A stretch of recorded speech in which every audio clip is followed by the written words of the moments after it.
Great. Sorry about that, everyone. We had some technical difficulties. So I think we were talking about generic substitutions and maybe Sebastian was talking. So the idea with generic substitution is that, let's say that you have a brand drug and a generic drug that does the same thing.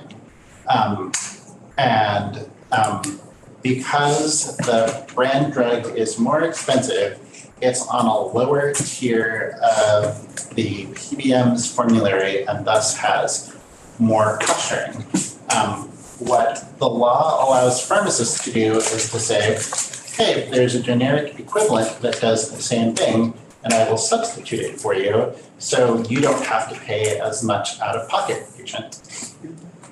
Right, so the way the law actually reads is when a pharmacist gets a prescription for a drug that is, and I'll summarize, but basically that the federal government has identified as being a generic substitution or generic equivalent, then the pharmacist is supposed to pick the lowest price drug from the list that is an equivalent unless otherwise instructed by the prescriber or by the purchaser if the purchaser agrees to pay any additional cost in excess of what their health plan would pay if it's allowed under the plan, or otherwise to pay the full cost for the drug.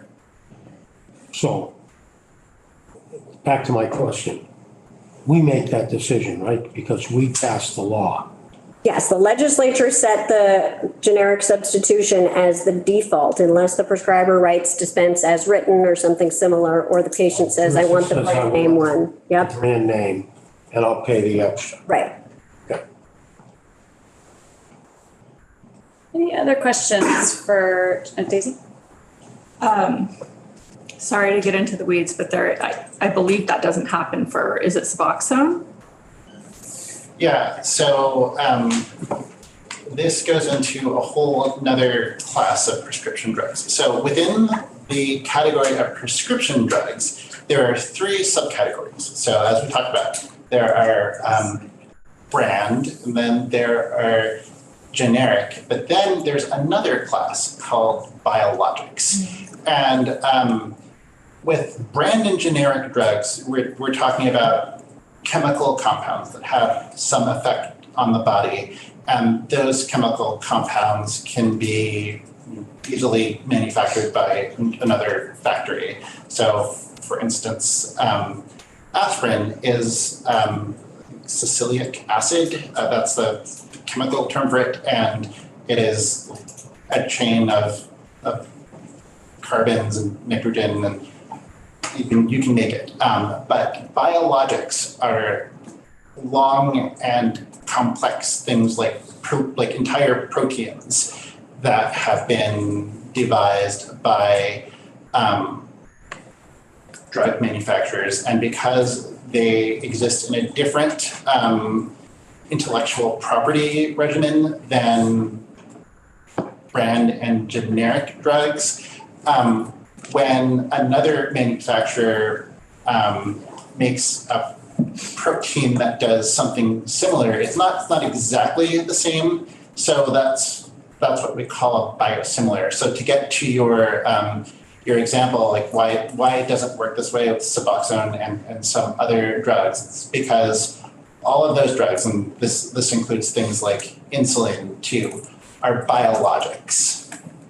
And while we do have a generic, or effectively a substitution law for biosimilars, there have to be interchangeable biosimilars, and at least as of recently, the federal government had not yet approved any biologics as being, or biosimilars as being interchangeable biosimilars. Which is interesting, because didn't we do that like 4 years ago? Did do it, right? Are you aware of any interchangeable biologics?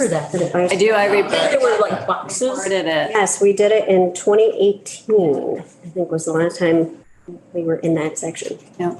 Okay. But this is not our fault, it's the federal government's fault for not publishing a list of interchangeable biosimilars. Right, because they haven't approved them yet. But we do have the law in place, ready to go, so they do. Whenever they do it.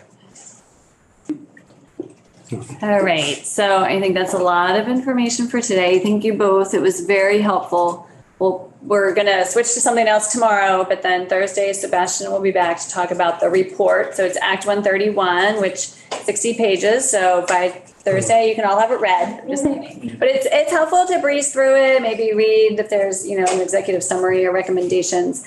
But we'll do that, and then we'll plan our strategy for hearing from all of the other players we need to hear from at some point in the future, including Jen to go over the legislation we passed last year. And the purpose was leading up to, There's a bill on our wall. okay. Yeah. There's a bill on our wall. I'll go over what you passed last year, and then at some point, we may talk about how it compares and what you're looking at this year. Yeah. 233, H233. Introduced by your member. Yes, exactly.